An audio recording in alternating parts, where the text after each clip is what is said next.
Hello साथियों, friction career institute Suratgarh के YouTube channel पर आप सभी का हार्दिक स्वागत। कैसे हो आप सब लोग? उम्मीद करता हूँ काफी दिन हो गए मेरे को वीडियो थोड़े डिले हो रहा था कुछ पारिवारिक फंक्शन की वजह से। आज अपने दोनों वीडियो अपलोड हो जाएंगे। आप सभी ने अपना सॉल्यूशन किया होगा। जिसको भी कोई डाउट हो कमेंट सेक्शन में आप पूछ लेना। तो आज अपन बात करेंगे। शुरू के अपने 15 क्वेश्चन कर चुके हैं केमिस्ट्री के। अगले नेक्स्ट 15 क्वेश्चन और करेंगे। अपन 3 पार्ट में तोड़ा है 15-15 के। पहला पार्ट अपलोड हो चुका है, आज बात कर रहे हैं अपन सेकंड पार्ट की। तो साथ ही क्वेश्चन नंबर 16 से आज स्टार्ट करेंगे, 16 से 30 नंबर तक। 16 से 30 तक का आज सॉल्यूशन रहेगा। आपने क्या पूछा है? अम्लीय सामर्थ्य का सही क्रम।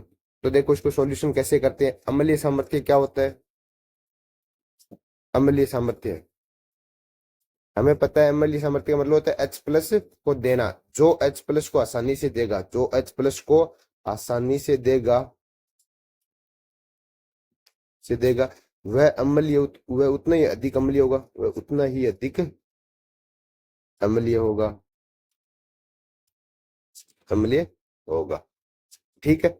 अब देखो एच प्लस को कौन आसानी से दे सकता है? एच प्लस आसानी से देने का क्या कारण होता है? यानी एच प्लस हटाने के बाद बनने वाला, एच प्लस हटाने के बाद बनने वाला कॉन्जुगेट बेस स्टेबल होना चाहिए। बनने वाला कॉन्जुगेट बेस क्या होना चाहिए? यानी नेगेटिव, नेगेटिव चार्ज। ये क्या होना चाहिए? स्टेबल होना चाहिए। अब चूंकि हमें पता है कार्ब एनाइन बन गया एक तरीके से नेगेटिव चार्ज है कार्ब एनाइन। और कार्ब एनाइन या नेगेटिव चार्ज की स्टेबिलिटी किसके प्रोपोर्शनल होती है? Minus M effect comma minus I effect के प्रोपोर्शनल होती है, या फिर रेजोनेंस के। ये तीन फैक्टर क्या होते हैं? कार्ब एनाइन की स्टेबिलिटी को बढ़ाते हैं। तो हमें क्या अल्टीमेट क्या चेक करना है? कार्ब एनाइन की स्टेबिलिटी चेक करना है। तो देखो पहला ऑप्शन दिया हुआ है ओ एच और यहाँ पे NO2। यहाँ पे हमें पता है एच प्लस जाएगा तो ये क्या बनाएगा? O माइनस और NO2। ठीक है। क्योंकि ये H प्लस क्या कर रहा है? इसके साथ हाइड्रोजन बॉन्डिंग कर रहा है। तो देखो ये नेगेटिव आयन है। एक बार के लिए हाइड्रोजन बॉन्डिंग वाला आप कंसेप्ट बताएंगे। तो देखो ये नेगेटिव आयन, ये रेजोनेंस में जाएगा और ये इसका क्या लगेगा? माइनस एम इफेक्ट लगेगा। इसी प्रकार आप 3 नंबर ऑप्शन में देखो, ये H प्लस हटने के बाद O माइनस जाएगा और NO2 का माइनस एम लग रहा है। हमें पता है माइनस एम वाला क्या करेगा? ज्यादा स्टेबल करेगा। ठीक है। यहाँ पे चूंकि ये मेटा पोजिशन है और मेटा पोजिशन पे हमें पता है माइनस एम नहीं लग के क्या लगता है? माइनस आई इफेक्ट लगता है। और यहाँ पे ऐसा कोई भी इफेक्ट वाला नहीं है। तो देखो 1 और 3 की ज्यादा होगी, ये हमें पता है। 1 और 3 की ज्यादा होगी किससे? 2 से। और 2 की ज्यादा होगी किससे? 4 से। क्योंकि 4 में कोई भी माइनस एम इफेक्ट वाला या माइनस आई इफेक्ट वाला नहीं है। क्योंकि 2 में क्या है? माइनस आई इफेक्ट है। हमें पता है कि माइनस एम का प्रभाव ज्यादा होता है माइनस आई से। अब 1 और 3 में चेक करना है। 1 और 3 में चेक करना है। तो ये देखो हाइड्रोजन, यहाँ से हाइड्रोजन क्या कर रहा है? हाइड्रोजन बॉन्डिंग कर रहा है। हाइड्रोजन बॉन्डिंग करने की वजह से ये हाइड्रोजन हटाना मुश्किल हो जाएगा, क्योंकि ये बॉन्डिंग बना रहा है तो ये एन के साथ अटैच होगा। तो इसको हटाना मुश्किल हो जाएगा, जिसकी वजह से इसकी अम्लीय सामर्थ्य कम हो जाती है। ये हटेगा नहीं, हटेगा नहीं तो एसिडिक स्ट्रेंथ कम हो जाएगी इसकी। तो हमारा ऑर्डर क्या आ जाएगा? 3, फिर 1, फिर 2, फिर 4। ये हमारा फाइनल ऑर्डर आ जाएगा। 3, 1, 2, 4, सी ऑप्शन आ जाएगा। 3, 1, 2, 4। अब बात करेंगे क्वेश्चन नंबर 17 की।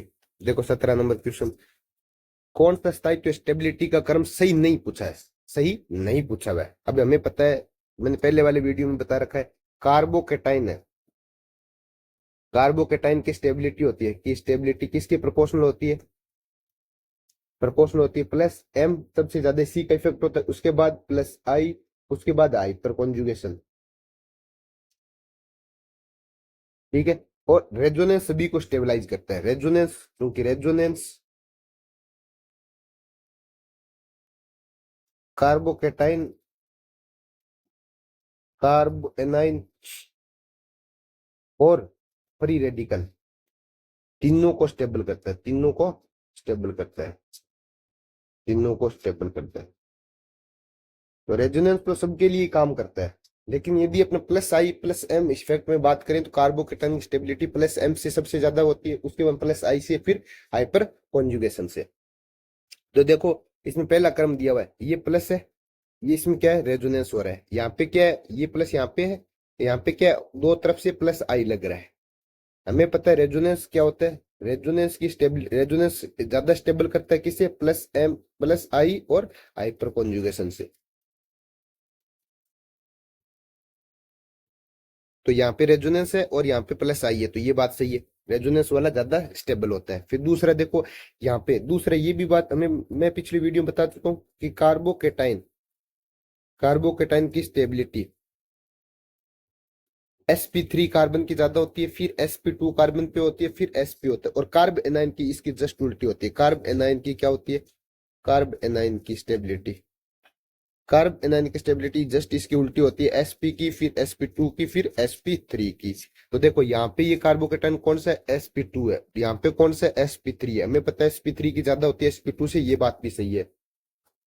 फिर देखो कार्ब एनाइन आ गया, क्योंकि कार्ब एनाइन हमें पता है जो कार्बोकेटाइन को स्टेबल करते हैं वो क्या करते हैं, कार्ब एनाइन को अनस्टेबल करते हैं। तो कार्ब एनाइन की स्टेबिलिटी होती है, कार्ब एनाइन की स्टेबिलिटी वो इनवर्सली प्रोपोर्शनल होती है प्लस आई और प्लस एम के।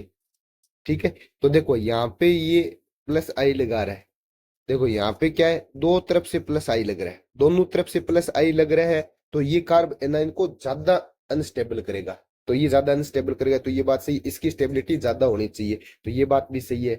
फिर चौथा देखो यहाँ पे क्या है, CH3 का क्या लग रहा है, प्लस आई लग रहा है और हाइपर कॉन्जुगेशन लग रहा है।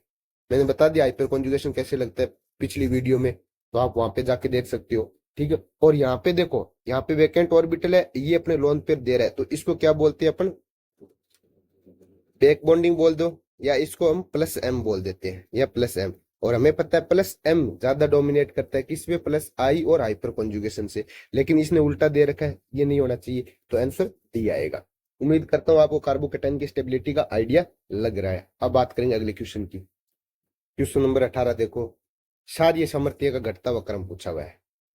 तो देखो एक बात हमेशा याद रखना कि क्षारीय सामर्थ्य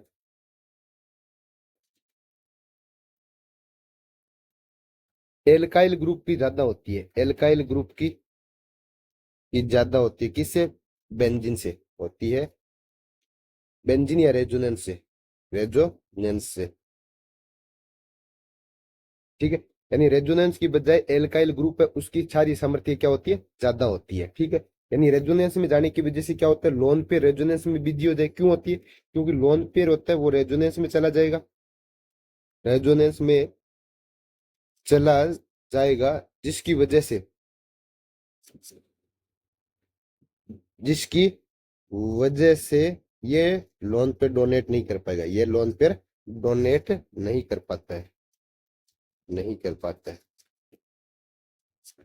ठीक है, तो ए ऑप्शन देखो CH3NH2 है, दूसरा ऑप्शन देखो बेंजीन ग्रुप है, ऊपर CH2NH2 है, तीसरा ग्रुप देखो आप, ऊपर NH2 है, पैरा पोजीशन पे OCH3 है, चौथा देखो NH2 है, मेटा पोजीशन पे OCH3 है। अब देखो यहाँ पे क्या है, ये बेंजीन ग्रुप है, और बेंजीन ग्रुप हमें पता है क्या लगाता है अपना, माइनस आर इफेक्ट शो करता है, माइनस आर इफेक्ट शो करता है। ठीक है, और हमें पता है लोन पेयर, ये बेसिसिटी है, बेसिसिटी का मतलब लोन पेयर को देना, लोन पेयर देने के लिए कौन कौन से ग्रुप बढ़ाते हैं बेसिसिटी को, प्लस एम या प्लस आई ग्रुप बेसिसिटी को बढ़ाते हैं, बेसिसिटी को कौन कौन से बढ़ाते हैं, प्लस एम या प्लस आई ग्रुप बढ़ाते हैं। तो देखो ये NH3 सबसे ज्यादा होगा, क्योंकि इसमें तो क्या लग रहा है, माइनस आर इफेक्ट लग रहा है, इसमें क्या लग रहा है, माइनस एम इफेक्ट लग रहा है। और तो पोजिशन, मेटा पोजिशन पे हमें पता है माइनस एम नहीं लग के क्या लगता है, मेटा पोजिशन पे माइनस आई इफेक्ट लगता है।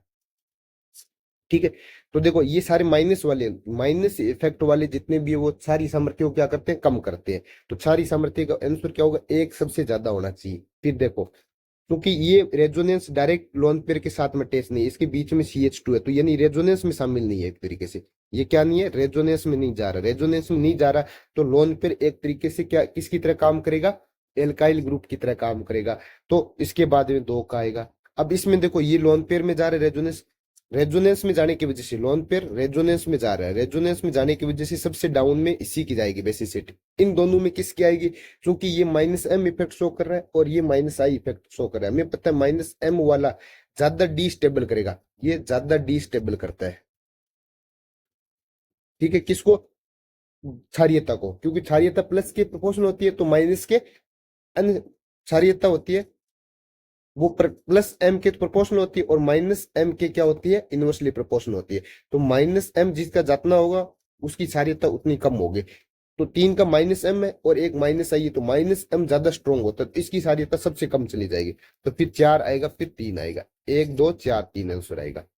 तो 1 2 देखो 1 2 3 4। तो देखो 1 2 4 3, देखो यहाँ पे देखो 3 में OCH3 क्या शो करता है? प्लस एम शो करता है, plus M effect. Minus M नहीं करके क्या करता है? प्लस एम को करता है, ये ध्यान में रखना अपने को।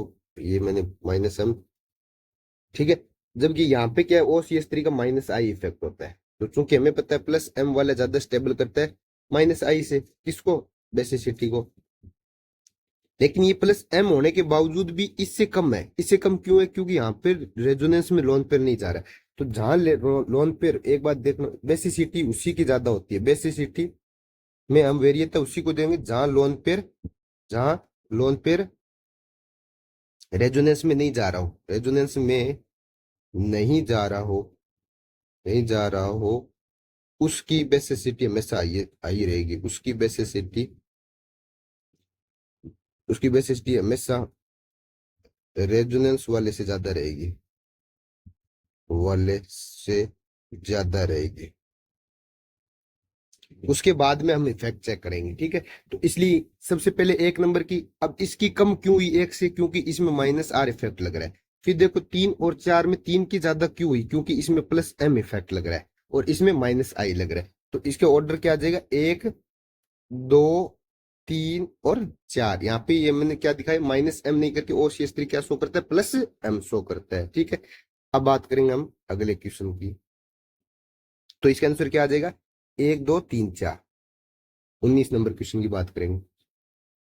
19 नंबर, प्रोपेन 1 ओल का विरचन प्रोपीन से कर सकते हैं, यानी CH3 CH double bond CH2 से हमें क्या बनाना है? CH3 CH2 CH2OH। ये देखो 1 नंबर पे क्या है? OH है, इसको बोलते हैं प्रोपेन 1 ओल, ठीक है। ये बनाना है अपने को। तो देखो चूंकि हमें पता है यहाँ पे हाइड्रोजन ज्यादा है तो यहाँ पे क्या हो रहा है? जहां हाइड्रोजन है ज्यादा है वहां पे OH जुड़ रहा है, जहां हाइड्रोजन कम है वहां पे क्या है? एक्स्ट्रा हाइड्रोजन जुड़ रहा है, यानी एंटी मार्कोनिकोफ एडिशन हो रहा है। Anti Markovnikov addition. तो ये कौन सा एडिशन है? एंटी मार्कोनिकोफ एडिशन है, ठीक है। यदि मार्कोनिकोफ होता तो कैसे प्रोडक्ट बनता? CH3 CHOH CH3 बनता। उम्मीद करता हूँ आपको मार्कोनिक एंटी मार्कोनिक पता है। एंटी मार्कोनिक क्या होता है? जहां हाइड्रोजन अधिक हो वहां पे फंक्शनल ग्रुप जुड़ता है, जहां हाइड्रोजन कम हो वहां पे हाइड्रोजन जुड़ता है। जबकि मार्कोनिकोफ रूल में क्या होता है कि जहां हाइड्रोजन अधिक हो वहां पे हाइड्रोजन जुड़ेगा, जहां हाइड्रोजन कम हो वहां पे क्या जुड़ेगा? फंक्शनल ग्रुप जुड़ेगा, ठीक है। तो हमें एंटी मार्कोनिकोफ वाले को पहचान करना है। हमें पता है H2H2SO4 क्या देता है? मार्कोनिकोफ देता है, तो ये नहीं होगा। CH3COH H2SO4 क्या देता है? मार्कोनिकोफ देता है, ये भी नहीं होगा। HgOAC H2O2 के बाद में अन्य BH4 की अभिक्रिया कराते हैं तो ये भी क्या देता है? मार्कोनिकोफ देता है। लेकिन B2H6 क्या देता है? एंटी मार्कोनिकोफ देता है। तो आंसर क्या आ जाएगा? B2H6 आ जाएगा। सीधा सीधा अपने को चेक करना है मार्कोनिकोफ कौन सा लगाता है और एंटी मार्कोनिकोफ कौन सा। अब बात करेंगे अगले क्वेश्चन की। 20 नंबर क्वेश्चन देखो, आइसोब्यूटीन से आइसोब्यूटाइल ब्रोमाइड हो रहा है, यानी एक तरीके से आप देखो RX से क्या हो रहा है? नहीं सॉरी आर, एक सेकंड, क्या दिया? आइसोब्यूटीन दिया हुआ ना, तो डबल बॉन्ड दे रहा है। इस C डबल बॉन्ड C से क्या बना रहा है? C डबल बॉन्ड C हटके यहाँ पे सिंगल बॉन्ड आ जाएगा और BR बन रहा है। यानी डबल बॉन्ड से हम यहाँ पे क्या करा रहे हैं? एडिशन करा रहे हैं, किसका? BR का। हमें पता है ये नॉर्मल होता तो ये क्या होता है? इलेक्ट्रॉन्स नहीं योगात्मक अभिक्रिया होती। डबल बॉन्ड क्या देते हैं हमें? जनरली योगात्मक अभिक्रिया देते हैं, योगात्मक अभिक्रिया। क्योंकि हमें ये पता है कि HBr H2O2 इसको बोलते हैं पर ऑक्साइड। पर ऑक्साइड की प्रेजेंस में ये रिएक्शन क्या होती है? फ्री रेडिकल से जाती है। तो यदि सीधा HBr दिया होता तो हम ये बोलते हैं कि इलेक्ट्रोफिलिक एडिशन रिएक्शन होती है। लेकिन ये H2O2 के साथ में जाए तो ये कौन सी रिएक्शन देगी? फ्री रेडिकल एडिशन रिएक्शन देती है, फ्री रेडिकल एडिशन रिएक्शन देगी, एडिशन रिएक्शन। हमें से अपने ध्यान में रखना है, जब भी H2O2 आ जाए तो वो फ्री रेडिकल से जाएगा या मुक्त मूलक योगात्मक से जाएगी। यदि H2O2 नहीं आता तो हमें क्या करते हैं, हमें पता है डबल बॉन्ड क्या देता है, योगात्मक अभिक्रिया देता है। ठीक है, ये पिछली वीडियो में बता चुका हूँ कि NSR कौन से देते हैं, ESR कौन देते हैं, फ्री रेडिकल कौन देते हैं। ठीक है, अब बात करेंगे अगले क्वेश्चन की। क्वेश्चन नंबर 21, प्रोपेन का नाइट्रीकरण। अब देखो प्रोपेन कोई भी देखो CH3 CH2 CH3 सीधा एल्केन दिया हुआ हो, इसको बोलते हैं एल्केन।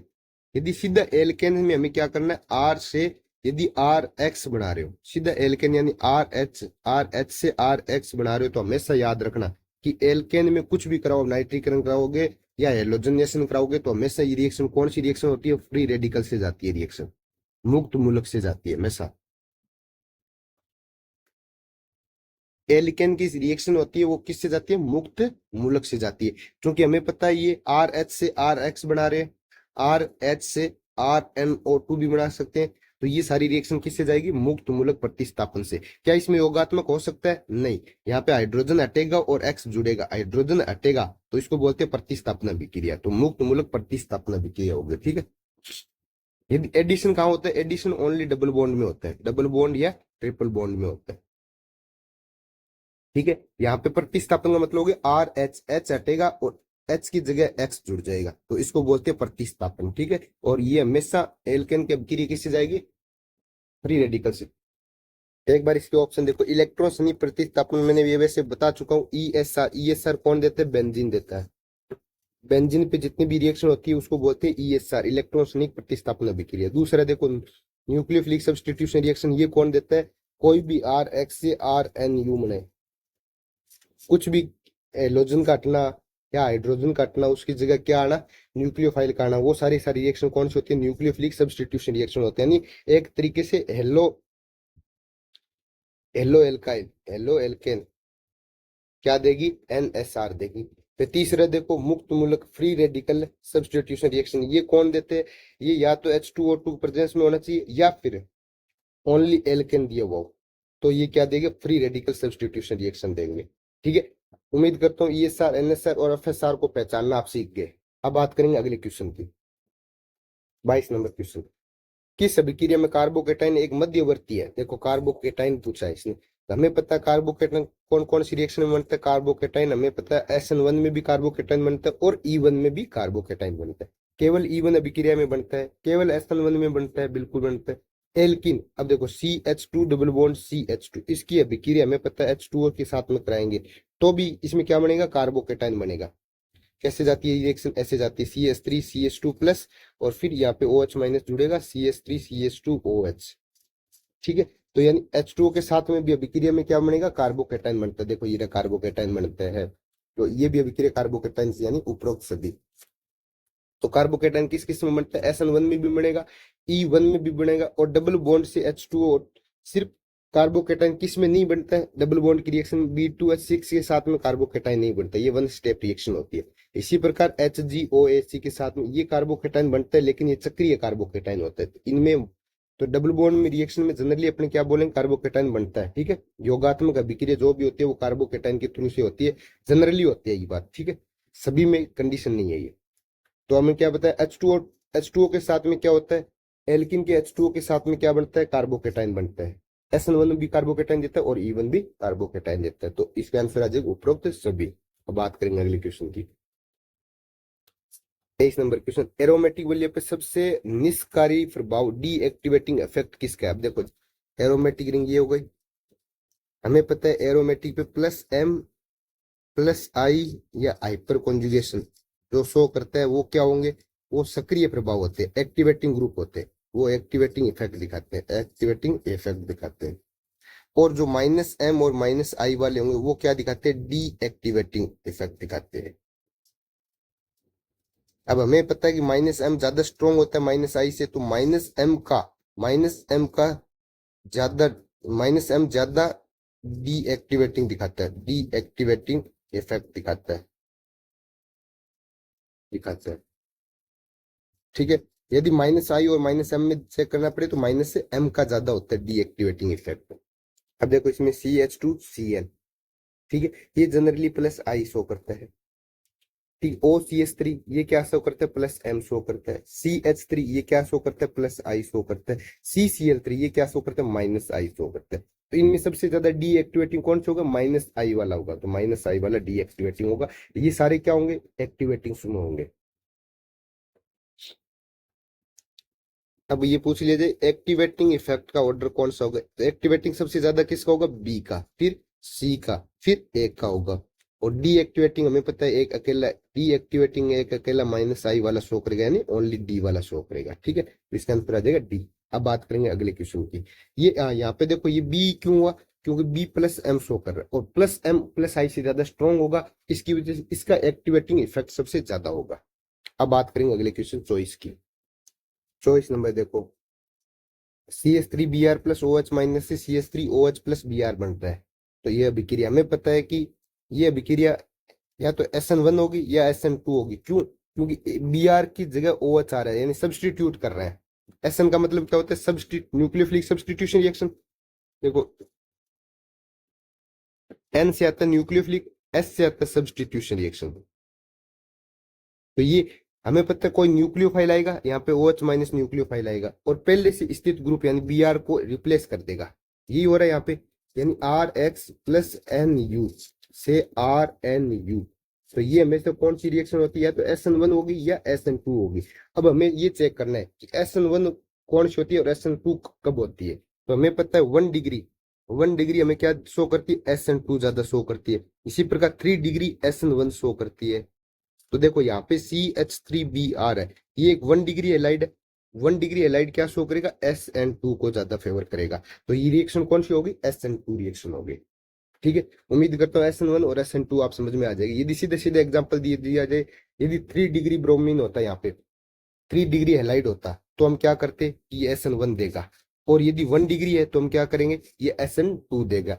ये सब्स्टिट्यूशन रिएक्शन है। और यदि एलिमिनेशन में क्या होता है, यानी एलिमिनेशन जब यहाँ पे डबल बॉन्ड बने, एलिमिनेशन में क्या होता है, डबल बॉन्ड बनता है। प्रोडक्ट में डबल बॉन्ड बनता है। यदि डबल बॉन्ड बने तब हम E1 और E2 की तरफ जाएंगे, क्योंकि यहाँ पे कोई डबल बॉन्ड नहीं हो रहा, यहाँ पे एक न्यूक्लियोफाइल पहले से स्थित ग्रुप को रिप्लेस कर रहा है। तो SN1 और SN2 में जाएंगे। फिर SN1 और SN2 को चेक करने के लिए हम 1 डिग्री, 2 डिग्री और 3 डिग्री को चेक करेंगे। अब बात करेंगे 25 नंबर क्वेश्चन की। क्वेश्चन नंबर 30, एल्किल हैलाइड का जल अपघटन NaOH के साथ उदाहरण है। अब देखो RX, मैं ये बोल रहा हूँ कि कोई भी OH माइनस आएगा, जल अपघटन का मतलब H2H प्लस और OH माइनस आएगा, और ये इसको क्या करेगा, रिप्लेस करेगा, ROH बना देगा। अभी मैंने ये बात बताई आपको कि जब भी कोई एक न्यूक्लियोफाइल आए, पहले से स्थित ग्रुप को हटाते उसकी जगह खुद लग जाए, तो इसकी रिएक्शन को क्या बोलते हैं हम, nucleophilic substitution reaction. Nucleophilic substitution reaction. जल अपघटन में यही तो होता है, लाइट की जगह OH लग जाएगा। तो देखो पहले से स्थित X था, ये हट गया, उसकी जगह OH आ गया, यानी रिप्लेस हो गया। तो इसको बोलते हैं सब्सटीट्यूट, यानी प्रतिस्थापन। पहले से स्थित ग्रुप पे जगह दूसरा ग्रुप आना, यानी प्रतिस्थापन। और कौन कर रहा है, ये न्यूक्लियोफिलिक कर रहा है, क्योंकि OH माइनस क्या है, एक न्यूक्लियोफाइल है। तो ये काम किसका है, न्यूक्लियोफाइल कर रहा है, इसलिए इसका नाम क्या हो जाएगा, न्यूक्लियोफिलिक सब्सटीट्यूशन रिएक्शन आ जाएगा। इसी प्रकार यदि इलेक्ट्रोफिलिक की बात करें, तो देखो C डबल बॉन्ड C, यदि यहाँ पे ऐसी कोई बात होती, देखो डबल बॉन्ड ऐसे CH2 इसके साथ में कोई भी HX अभिक्रिया करेगा, तो देखो क्या होता है, प्रोडक्ट हमें पता है CH3CH2X बनता है। तो देखो यहाँ पे क्या हो रहा है, यहाँ 2 हाइड्रोजन थे, यहाँ पे 2, यानी टोटल 4 हाइड्रोजन थे, पहले से भी 4 थे और एक हाइड्रोजन, 5 हाइड्रोजन होने चाहिए। देखो 5 हाइड्रोजन है और X जुड़ रहा है, यहाँ पे कोई भी एलिमिनेशन तो हो ही नहीं रहा, यानी प्रतिस्थापन तो हो ही नहीं रहा। तो ये प्रतिस्थापन अभिक्रिया नहीं देंगे, क्या देंगे, योगात्मक अभिक्रिया देंगे, क्योंकि इसमें सभी का एडिशन हो रहा है। तो इसलिए हम बताते हैं डबल बॉन्ड हमेशा क्या देता है, योगात्मक अभिक्रिया देता है। अभी इसको क्या बोलते हैं हम, इलेक्ट्रॉन्स नहीं आ रहे और योगात्मक अभिक्रिया देगा। इसी प्रकार यदि बेंजीन होता, बेंजीन में भी HX, बेंजीन में भी यही होता, लेकिन यहाँ पे क्या होता है, सब्सटीट्यूशन रिएक्शन देता है। बेंजीन में क्या होता है, ये हाइड्रोजन हटेगा और इसकी जगह X लगेगा, तो हाइड्रोजन हट के X लग रहा है, तो ये प्रतिस्थापन अभिक्रिया देगा। लेकिन ये होता है इलेक्ट्रॉन्स नहीं है, ये भी इलेक्ट्रोफिलिक ही होगा, क्योंकि ये न्यूक्लियोफाइल है एक तरीके से। तो ये इलेक्ट्रॉन फाइल यहाँ पे आएगा और सब्स्टिट्यूट करके चला जाएगा, तो इसको बोलते हैं इलेक्ट्रोफिलिक सब्स्टिट्यूशन रिएक्शन। तो इलेक्ट्रोफिलिक सब्स्टिट्यूशन रिएक्शन हमेशा कौन देता है? बेंजीन। और इलेक्ट्रोफिलिक एडिशन रिएक्शन कौन देता है? Electrophilic addition reaction, electrophilic addition reaction ये कौन देता है? Double bond. ठीक है, तो उम्मीद करता हूँ इलेक्ट्रोफिलिक एडिशन समझ में आ गई, इलेक्ट्रोफिलिक सब्स्टिट्यूशन आ गई, और न्यूक्लियोफिलिक सब्स्टिट्यूशन आएगी अपने को। न्यूक्लियोफिलिक सब्स्टिट्यूशन कौन देता है? कि आर एक्स से आर ओ एच बनना, इस टाइप के, यानी पहले से स्थित ग्रुप से, यानी कोई कोई भी न्यूक्लियोफाइल आके अटैक करना, तो ये क्या होगा? न्यूक्लियोफिलिक सब्स्टिट्यूशन रिएक्शन देंगे। ठीक है, अब बात आगे फिर क्या होगी? न्यूक्लियोफिलिक एक एडिशन भी बच गया। फिर देखो carbonyl, R C double bond O X या एच, यहाँ पे क्या होता है? सी एन माइनस जैसे आया और यहाँ पे एडिशन कर देगा, ये आर सी ओ एच आया, यहाँ पे C N I H. And देखो यहाँ पे किसी का भी यहाँ पे किसी को भी रिप्लेस नहीं किया हमने, सिर्फ ये सी एन आया और यहाँ पे ऐड हो गया। इसको हम बोलते हैं न्यूक्लियोफाइल। कोई न्यूक्लियोफाइल आया, न्यूक्लियोफाइल आ रहा है और एडिशन कर रहा है, तो एडिशन रिएक्शन। एडि तो न्यूक्लियोफिलिक एडिशन रिएक्शन कौन दे रहा है? कार्बोनिल कंपाउंड दे रहे हैं, कार्बोनिल कंपाउंड। अब आगे से मैं सीधा सीधा ये बोला करूंगा भी कार्बोनिल कंपाउंड है तो कौन सी रिएक्शन? Nucleophilic addition. मैं ये बोलूंगा हेलोजन है, हेलोजन एल्काइल, एल्काइल है, एलाइड हो, एल्काइल एलाइड हो, तो मैं बोलूंगा तो कौन सी रिएक्शन होगी? वो न्यूक्लियोफिलिक सब्स्टिट्यूशन। मैं बोलूँ डबल बॉन्ड या ट्रिपल बॉन्ड हो तो कौन सी रिएक्शन देंगे? वो इलेक्ट्रोफिलिक एडिशन रिएक्शन देंगे। मैं ये बोलूंगा बेंजीन, तो वो कौन सी देंगे? E S R, E S R बोलते हैं इसको, इसको ई ए आर बोलते हैं, इसको एन एस आर बोलते हैं, और इसको एन ए आर बोलते हैं। उम्मीद करता हूँ चार टाइप की रिएक्शन हमें समझ में आ चुकी है। अब बात करेंगे अगले क्वेश्चन की, 26 नंबर क्वेश्चन। विलोपन अभिक्रिया के दरों के घटते क्रम में व्यवस्थित क्रिया। यदि हमें कुछ भी नहीं पूछे जाए, सीधा एलिमिनेशन रिएक्शन बोल दिया जाए, एलिमिनेशन रिएक्शन, तो हम क्या करेंगे? हम E1 के हिसाब से, E1 यानी कार्बोकेटाइन, कार्बोकेटाइन की स्टेबिलिटी के हिसाब से चेक करेंगे, कार्बोकेटाइन की स्टेबिलिटी से चेक करेंगे, स्टेबिलिटी से चेक करेंगे। ठीक है, यानी एलिमिनेशन रिएक्शन जब भी कुछ भी नहीं दिया हो तो कार्बोकेटाइन की स्टेबिलिटी चेक करेंगे। अब देखो इसमें पहले ऑप्शन में देखो CH3 CH CH3 CH2, ये Br हटेगा तो कार्बोकेटाइन यहाँ पे बनेगा। दूसरा ऑप्शन देखो CH3 CH2 Br ऐसे बनेगा। फिर तीसरा ऑप्शन देखो CH3 CH2 CH2, यहाँ पे कार्बोकेटाइन बनेगा। सबसे ज्यादा कार्बोकेटाइन ये वाला स्टेबल है। उसके बाद देखो यहाँ पे दो ग्रुप यानी प्लस आई C2H5 का ज्यादा लगता है CH3 से, तो सबसे ज्यादा स्टेबल फर्स्ट वाला होगा।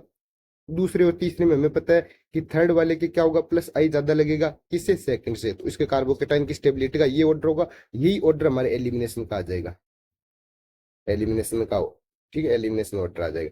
तो 1 3 और 2, 1 3 और 2, कहाँ पे 1 3 और 2 देखो।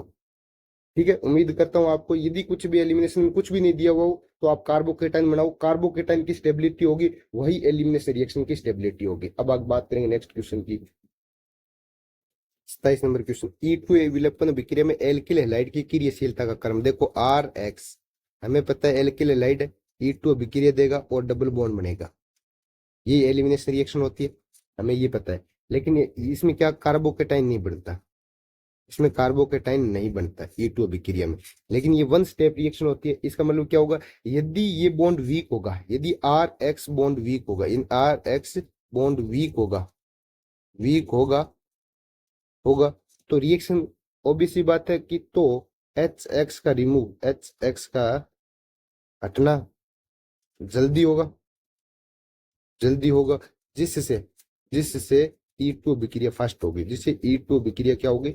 फास्ट होगी, E2 अभिक्रिया फास्ट होगी। तो हमें बॉन्ड की स्ट्रेंथ देखती है। अब देखो बॉन्ड स्ट्रेंथ का ऑर्डर क्या होता है? बॉन्ड स्ट्रेंथ,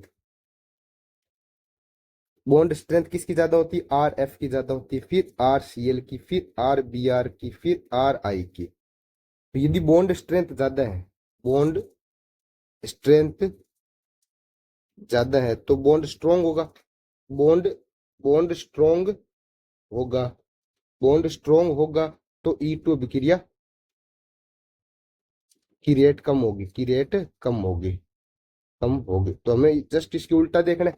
तो E2 अभिक्रिया की रेट क्या होगी? E2 अभिक्रिया की रेट, E2 अभिक्रिया की रेट का ऑर्डर, की रेट का ऑर्डर इसका जस्ट उल्टा हो जाएगा, RI के ज्यादा होगा, फिर RBr की, फिर RCl की, फिर RF की। तो ये E2 अभिक्रिया की रेट का ऑर्डर आ जाएगा। तो देखो आर आई की, फिर आर बी आर की, फिर आर सी एल, फिर आर एफ, यानी सेकंड ऑप्शन आ जाएगा। अब बात करेंगे अगले क्वेश्चन की, 28 नंबर। SN2 के प्रति क्रियाशीलता का क्रम पूछा हुआ है। हमें पता है SN2 की अभिक्रिया हम क्रियाशीलता कैसे देखते हैं, जिसमें स्टेरिक हिंड्रेंस ज्यादा होगी, 1/स्टेरिक हिंड्रेंस, स्टेरिक हिंड्रेंस, जिसमें स्टेरिक हिंड्रेंस ज्यादा होगी उसकी SN2 अभिक्रिया कम होगी। यानी स्टेरिक हिंड्रेंस बढ़ाने से SN2 अभिक्रिया की रेट कम हो जाएगी। तो यहाँ पे देखो बड़े बड़े ग्रुप, इसमें बहुत बड़ा ग्रुप लगा हुआ है, इसकी स्टेरिक इंडेक्स सबसे ज्यादा है, तो इसकी रेट सबसे कम हो जाएगी, इसकी रेट सबसे कम हो जाएगी। फिर देखो पीएच, अब हम बात करेंगे ए और डी ऑप्शन में। तो देखो यदि कोई नहीं समझ रहे हो तो स्टेरिक इंडेक्स का मतलब होता है कि 3 डिग्री का सबसे ज्यादा स्टेरिक, स्टेरिक मतलब बहुत बड़ा जो क्राउड, सबसे ज्यादा कौन सा ऐसा है जो जिसके पास में जाने से क्राउडनेस बढ़ेगी, तो बल्कीनेस बढ़ेगी, तो वो 3 डिग्री की होती है, फिर 2 डिग्री होती है, 1 डिग्री होता है। SN2 का ऑर्डर क्या हो जाएगा, 1 डिग्री का सबसे ज्यादा, फिर 2 डिग्री, फिर 3 डिग्री, क्योंकि इसका उल्टा होता है, स्टेरिक इंडेक्स के क्या होता है, इनवर्सली प्रोपोर्शनल होता है। तो SN2 का ये ऑर्डर आएगा। देखो ये वाला क्या है, 1 डिग्री है, ये क्या वाला क्या है, 2 डिग्री है, ये भी 2 डिग्री है, नहीं ये भी 1 डिग्री था, लेकिन ये इसके पास में बल्कीनेस बहुत ज्यादा हो गई। फिर ये क्या है, ये भी 1 डिग्री है। तो 1 और 4 में अपन चेक करेंगे तो हमें ये पता है कि पीएच का स्टेरिक हिंड्रेंस, ये ध्यान में रखना आप, पीएच का स्टेरिक हिंड्रेंस हमेशा हमेशा एल्काइल ग्रुप से कम होता है, हमेशा एल्काइल ग्रुप से कम होता है, ग्रुप से कम होता है। अतः एस एन टू की रेट पीएच की ज्यादा होगी। तो देखो इसका स्ट्राइक इंडेक्स कम होता है तो इसकी रेट ज्यादा होगी, तो डी सबसे ज्यादा होगा, फिर ए आएगा, डी के बाद में क्या आएगा, ए आएगा।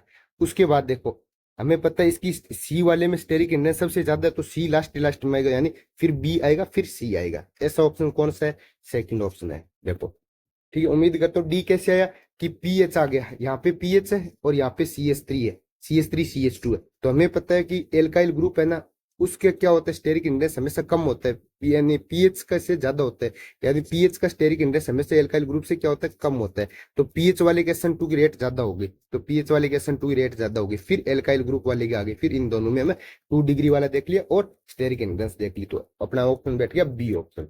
अब बात करेंगे अगले क्वेश्चन की, 29 नंबर क्वेश्चन देखो, नाभिक स्नेही में नाभिक सहिता न्यूक्लियोफिलिसिटी का क्रम पूछा हुआ है। एक बात ध्यान में रखना, न्यूक्लियोफाइल का क्रम जब भी चेक करेंगे हम, हमें पता है कि न्यूक्लियोफाइल होता है वो इलेक्ट्रोनेगेटिविटी के इन्वर्सली प्रोपोर्शनल होता है। क्यों, क्योंकि इलेक्ट्रोनेगेटिविटी का मतलब होता है इलेक्ट्रॉन को अपनी तरफ होल्ड करना। यदि इलेक्ट्रॉन अपनी तरफ होल्ड होंगे तो दूसरे को इलेक्ट्रॉन नहीं दे पाएंगे, तो उसकी न्यूक्लियोफिलिसिटी क्या होती है, कम हो जाएगी। नाभिक स्नेही मतलब इलेक्ट्रॉन को आसानी से देना, इसमें क्या होता है, इलेक्ट्रॉन को आसानी से देना, आसानी से देना, इसी को हम क्या बोलते हैं, नाभिक स्नेहिता बोलते हैं। ठीक है, जो ये इलेक्ट्रॉन एक्टिविटी के इनवर्सली प्रोपोर्शनल होता है। तो हमें पता है कि इधर से इधर जाने पर, लेफ्ट टू राइट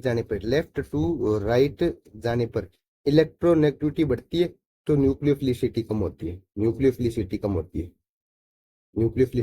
होती है। इसी प्रकार ऊपर से नीचे जाने पर, टॉप टू बॉटम जाने पर फिर क्या होती है, इलेक्ट्रॉन एक्टिविटी कम होती है, तो न्यूक्लियोफिलिसिटी बढ़ती है। इसके अलावा और भी इफेक्ट होते हैं जो नेगेटिव को स्टेबल करे। इसका मतलब क्या होगा, वो नेगेटिव फिर स्टेबल हो गया तो वो आगे रिएक्ट नहीं कर पाएगा, तो न्यूक्लियोफिलिसिटी उसकी कम हो जाएगी, और जो नेगेटिव को अनस्टेबल करे या अनस्टेबल करे, वो क्या करेंगे, न्यूक्लियोफिलिसिटी को बढ़ाएंगे। यानी अनस्टेबल कौन करता है, +M और +I वाले, तो ये तो बढ़ाते हैं, और -M और -I वाले क्या करते हैं, न्यूक्लियोफिलिसिटी को कम करते हैं। ये 4 पॉइंट अपने को ध्यान में रखना है।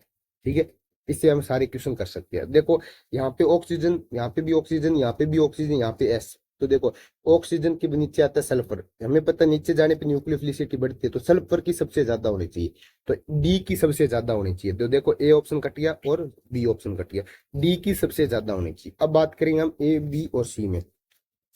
एक में देखो C2H5O- आ गया, बी में क्या है, C6H5O- है, सी में क्या है, OH- है। हमें पता है कि O- पे क्या होगा, यदि +M और +I इफेक्ट लगेगा तो न्यूक्लियोफिलिसिटी को बढ़ा रहा है, यहाँ पे क्या लग रहा है, +I इफेक्ट लग रहा है। यहाँ पे क्या लग रहा है, रेजोनेंस लग रहा है।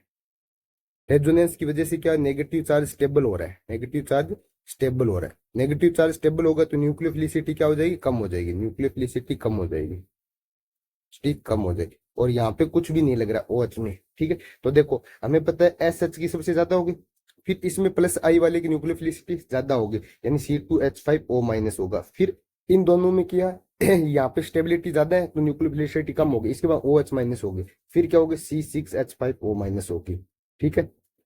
तो हमें ऐसे चेक करना है, तो एस एच की सबसे ज्यादा है, यानी डी ऑप्शन, डी।